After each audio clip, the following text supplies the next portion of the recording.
Mi mamá me dijo un día después de la muerte de mi papá que soy adoptada y que el fondo era para su verdadera hija, pero debería haber esperado al testamento para saber a quién mi padre consideraba verdadera familia. No sé ni por dónde empezar. Siento la cabeza como si se me partiera en dos, y no solo por el dolor de cabeza de estar a esta hora escribiendo. No he dormido en días, y una parte de mí teme que, si cierro los ojos, despierte y esta pesadilla siga repitiéndose. Mi papá falleció la semana pasada. Fue un infarto repentino. Un minuto estaba aquí, enviándome fotos graciosas de perros con vestidos de novia, sabía que estaba planeando la boda, y al siguiente ya no estaba. Creo que nunca había llorado tanto en mi vida. Mi papá era una persona muy importante para mí, la única persona que me hacía sentir inquebrantablemente segura, sin importar lo que pasara en el mundo. El día después de su funeral, aún estaba en shock. Mi prometido había ido a casa a traernos ropa y comida porque yo llevaba días encerrada en la casa de mi mamá, casi sin funcionar. Fue entonces cuando mi madre entró en mi antiguo cuarto, se sentó en el borde de la cama y soltó una bomba que partió mi mundo aún más. Después de haber perdido ya a papá, me dijo que era adoptada. Con 27 años y en pleno duelo por mi padre, mi madre decidió que ese era el momento de contármelo. Pero ni siquiera eso fue lo peor. No me lo dijo por amor, ni por culpa, ni por querer ser honesta ahora que la verdad había salido a la luz. Me lo dijo porque quería justificar quitarme el fondo de la boda que papá había ahorrado para mí y dárselo a su verdadera hija, mi hermana Paloma. Luego continuó diciendo más cosas para hacerme sentir peor. Sabes, la única razón por la que te traté bien mientras crecías fue por tu padre. Él te amaba como si fuera suya, pero no lo eres. Tu hermana es mi sangre, y ella merece ese dinero más que tú. Y no lo dijo enojada, como si hubiera estado conteniéndose el odio hacia mí, lo dijo con naturalidad como si me explicara algo que para ella era lo más normal del mundo. Solo la miré. Y después llegaron las lágrimas, no porque creyera en su versión de lo que es una verdadera familia, sino porque dolía tanto escuchar que la mujer que me crió básicamente admitiera que su amor había sido una actuación. Algo que hacía solo para tener contento a papá.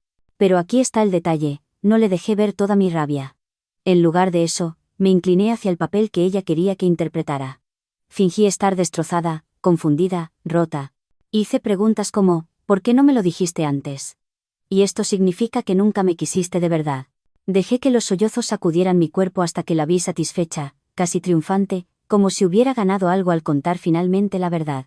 Por dentro, sin embargo, ardía. ¿Por qué mi papá era mi verdadera familia? Él estuvo allí en cada rodilla raspada, cada proyecto escolar, cada desamor. Se quedaba despierto conmigo cuando tenía pesadillas. Aplaudió más fuerte en cada evento de la escuela al que iba. Y me abrazó con tanta fuerza cuando mi prometido Miguel me propuso matrimonio. Siempre había sabido que mi mamá y yo no éramos tan cercanas como papá y yo, pero pensé que solo era por personalidad. Pensé que era un poco distante, quizá más pragmática, no que fuera incapaz de amar. Tuve que conseguirme un hostal para quedarme, y mientras lo hacía pude notar algunas cosas. Poco después de su revelación, lo vi en sus ojos, la forma en que dejó de molestarse en ocultar su indiferencia. Empezó a tratarme como una inquilina en su casa, no como a su hija. ¿Se desvivía por Paloma? ¿Necesitas algo? ¿Te traigo un té? Mientras a mí me miraba como si fuera una intrusa, como si mi presencia le molestara. En un momento, cuando mencioné planes de la boda, sonrió. Tienes que ser realista, sin ese fondo, ¿cómo vas a pagar una boda decente? Podría haberle dicho que Miguel y yo ya habíamos estado ahorrando, que papá me había prometido que ese fondo era solo un apoyo, no el plan completo, pero me mordí la lengua. La dejé creer que estaba perdida. La verdad es que Miguel y yo si tenemos ahorros, estaremos bien. Pero quería ver hasta dónde llegaría si pensaba que yo era totalmente dependiente de ella. La crueldad no está ni siquiera en el dinero, está en el momento. Papá no llevaba ni 48 horas enterrado cuando ella decidió cortarme emocional y financieramente de un solo golpe. Y aún así, no puedo sacudirme la idea de que quería patearme mientras estaba caída. Que esto tenía menos que ver con la honestidad y más con el control, o incluso con venganza. Miguel vino a quedarse conmigo al hostal al tercer día, porque no pudo dejar su trabajo hasta entonces, mirando en blanco una taza de café que ni había tocado. Le conté todo, y él se enfureció. Quería enfrentarse a ella de inmediato, pero lo detuve porque estoy jugando a largo plazo ahora. Conozco a mi papá, conozco el tipo de hombre que era, no dejaba nada a medias. Era meticuloso, considerado, siempre 2 pasos por delante. Lo que significa que estoy casi segura de que su testamento, que se leerá la próxima semana, tiene disposiciones. Disposiciones que a mi mamá no le van a gustar. Así que, por ahora, estoy fingiendo ser la hija rota que acaba de perder a su padre y su sentido de identidad. La dejo pensar que estoy confundida, perdida, desesperada por sus migajas de afecto, porque quiero ver su verdadero rostro. Ya ha dejado caer la máscara. Actualización 1. Algunos de ustedes dijeron, mantén la cabeza en alto, tu papá seguramente se aseguró de que estuvieras bien. Y sinceramente, esa es la esperanza a la que me aferro. Esto es lo que ha pasado desde mi primera publicación. Después de la confesión de mi mamá sobre que soy adoptada, noté algo extraño. Al principio estaba fría, distante. Era como si se hubiera quitado la máscara y ya no sintiera la necesidad de fingir, como ya les conté. Pero luego algo cambió. Aproximadamente 3 días después de que Miguel viniera a quedarse en el hostal conmigo, mi mamá empezó a actuar diferente, demasiado diferente. Una mañana me escribió y me preguntó que si aún estaba en Madrid, podíamos ir a tomar un café juntas. Incluso hablaba más cariñosa que antes de la revelación de todo esto. Lo he rechazado, porque no sé qué planea, pero no me importa en lo absoluto. Quiero esperar a la lectura del testamento y luego regresar a mi vida normal en Valencia. Sé que aquí no hay nada para mí en el plano material. Podría regresar a donde vivo, no es tan lejos, y esperar allí, pero al mismo tiempo, estoy aprovechando el tiempo para estar cerca de la familia del lado de mi papá. Paloma, en cambio, aunque no lo mencioné antes, está muy feliz con que yo sepa esto. No sé si ella sabía de esta información desde antes, o lo acaba de descubrir y le encanta que sea adoptada. Al menos no ha intentado molestarme, pero la última vez que estuve en la casa familiar se la veía muy feliz con eso. Aquí es donde se pone interesante. La lectura del testamento está programada para los próximos días. Sé que mi madre está completamente feliz, que con el dinero que deje mi padre ella y Paloma podrán vivir cómodamente. No sin trabajar, pero sí tener un buen colchón de dinero para no pasar problemas. Hablando de la familia, mi tía Mercedes, la hermana de papá, vino hace unos días.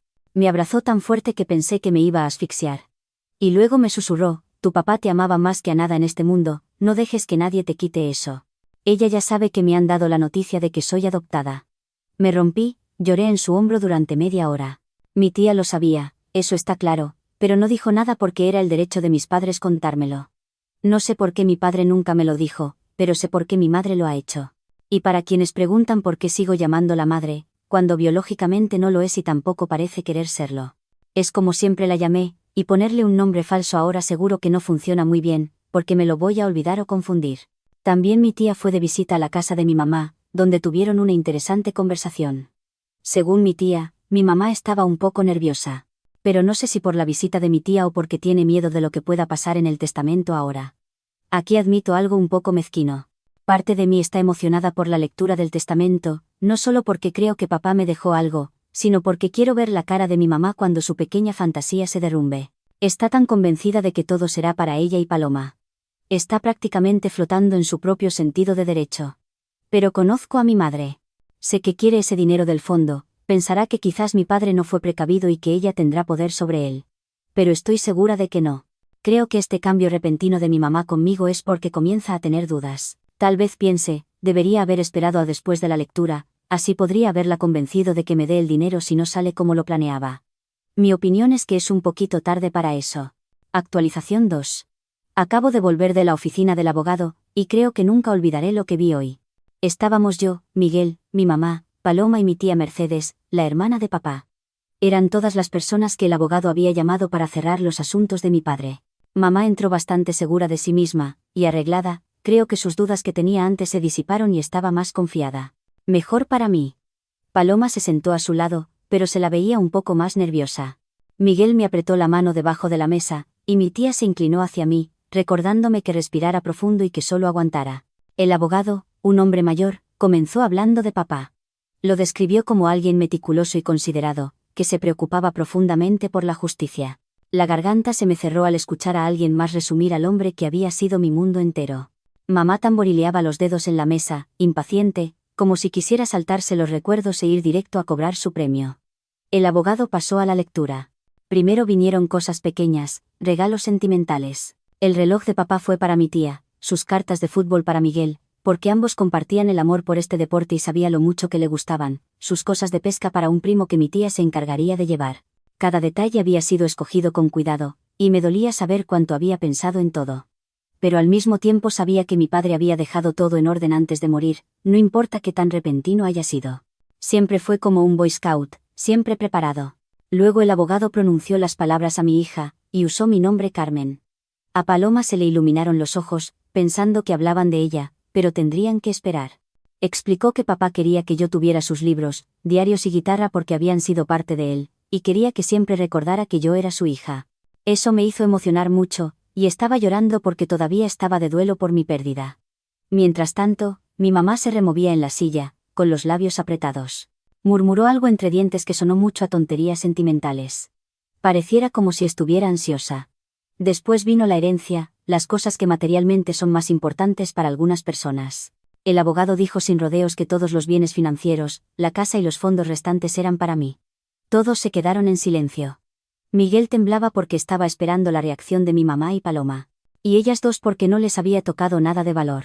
Mi madre dijo que lo estaba leyendo mal, que debe ser hija en plural, que vaya a buscar sus lentes de lectura buenos porque esos no estaban funcionando bien. El abogado no se inmutó y le dijo que su vista está bastante bien para su edad, luego la miró con enojo porque lo había llamado indirectamente un viejo decrépito.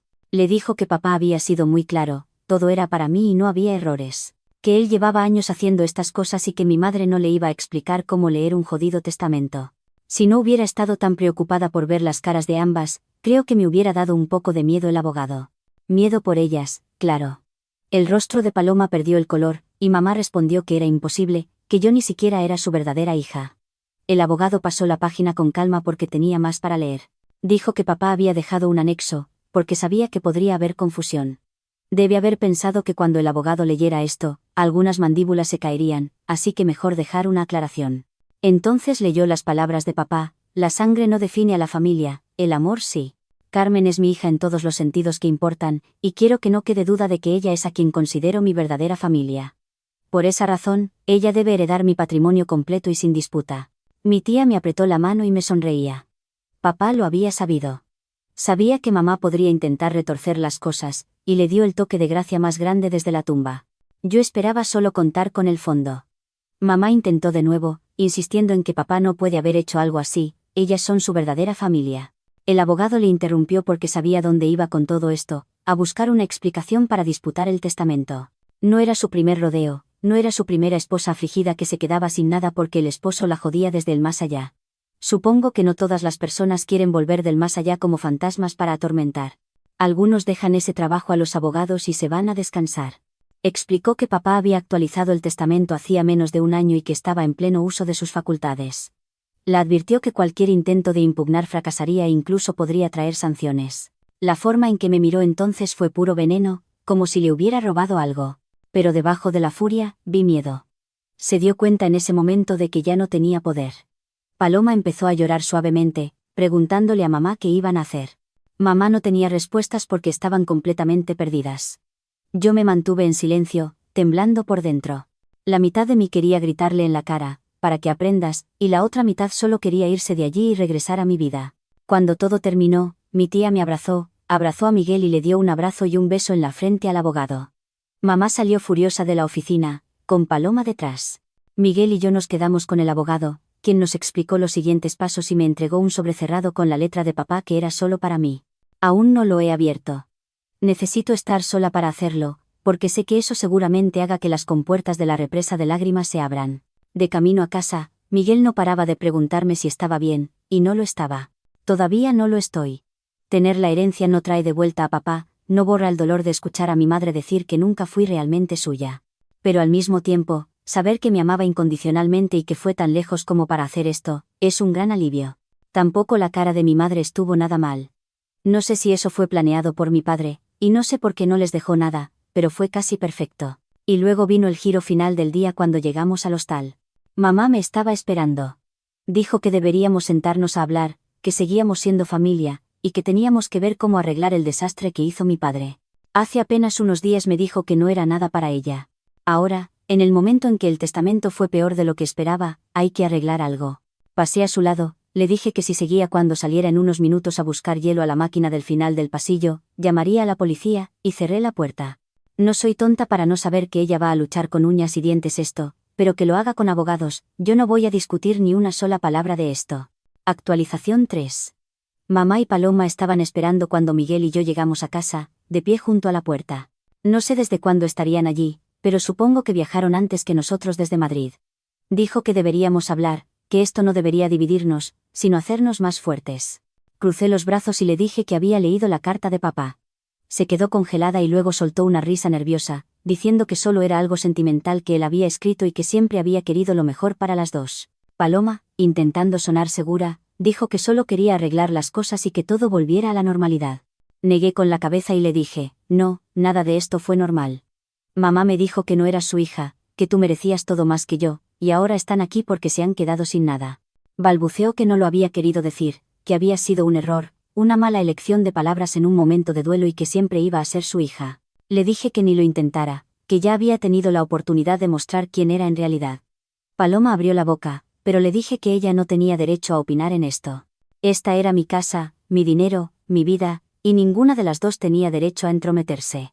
También les dije que les daba hasta el final de la semana para dejar la casa, porque si no iría con una orden para desalojarlas inmediatamente, porque el abogado de mi padre estaría contento de hacerlo.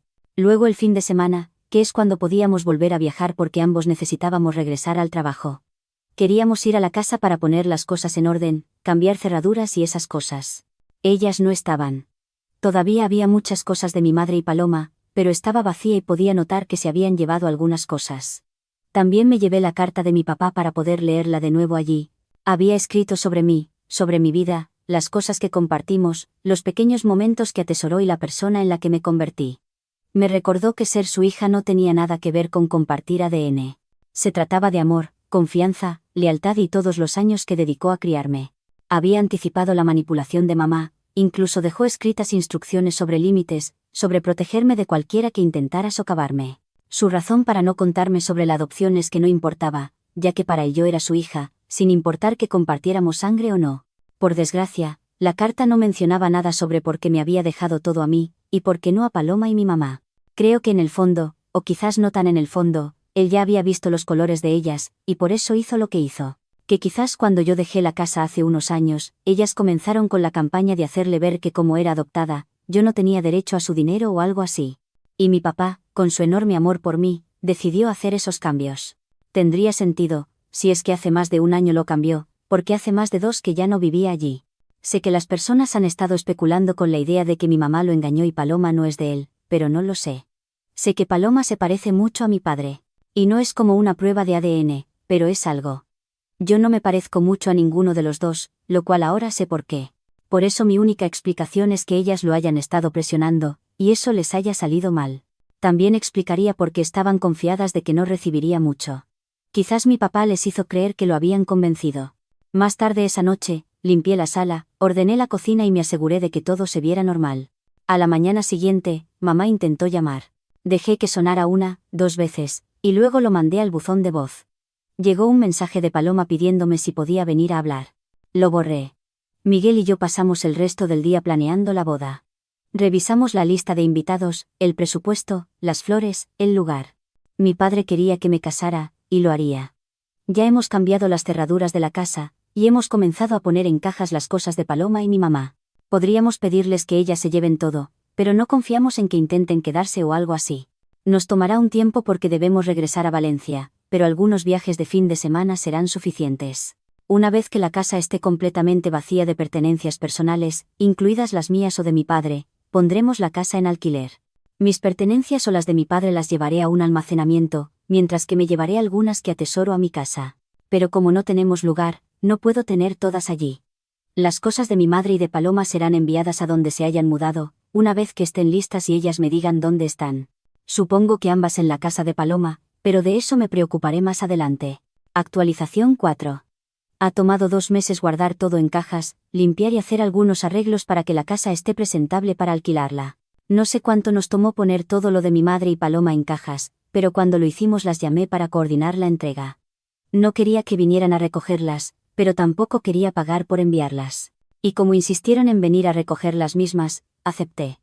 Lo hicieron porque querían hablar, pero les dije que podíamos hacerlo una vez que hubiera cargado todo en el coche.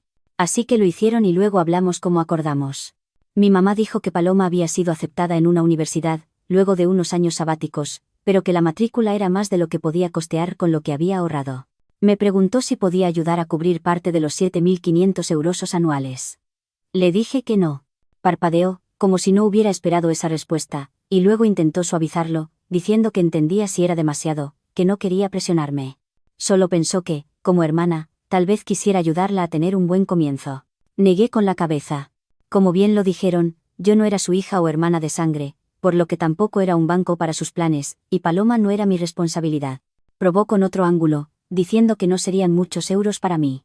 Además, si no lo hacía, demostraría el punto de que al no compartir sangre no éramos familia. Les dije que estaba bien, que no me interesaba demostrar ese punto con ellas. Insistió, preguntándose si al menos podía considerarlo, quizás una pequeña contribución, solo para ayudar a Paloma. Le dije que ya lo había considerado. Lo había considerado muy cuidadosamente, pero no iba a pagar. Mi mamá decía que estaba siendo dura, que Paloma era solo una niña, que papá querría que fuera generosa.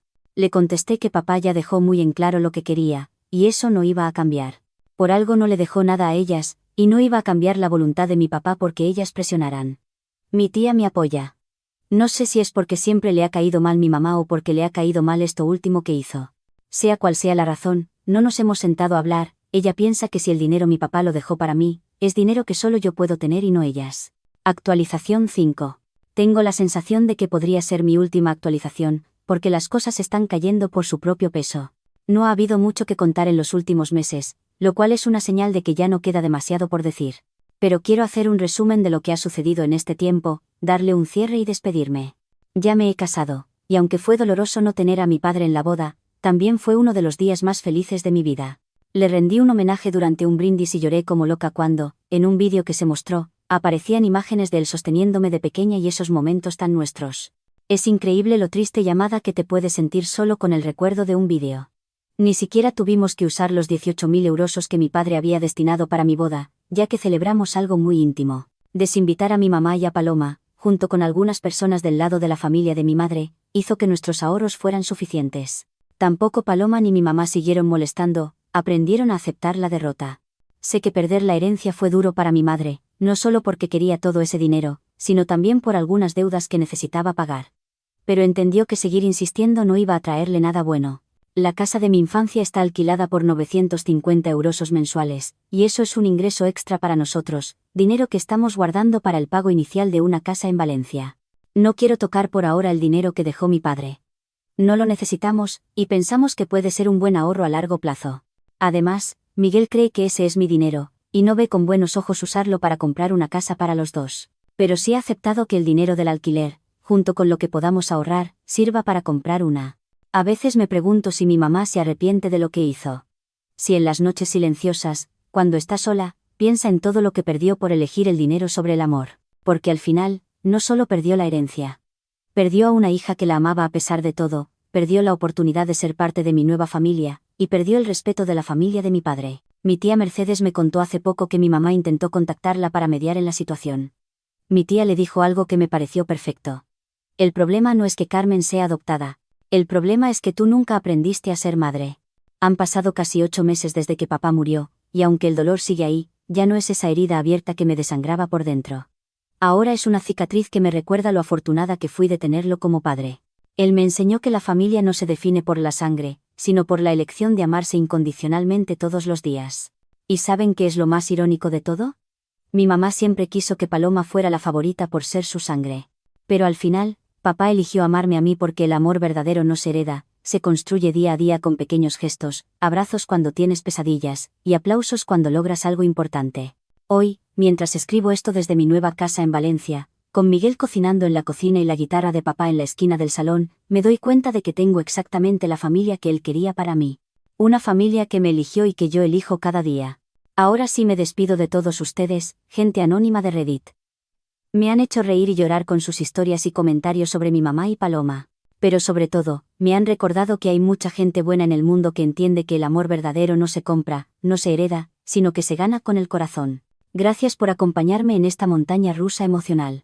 Espero que mi historia les sirva para recordar que a veces, las personas que más nos aman nos protegen incluso después de haberse ido.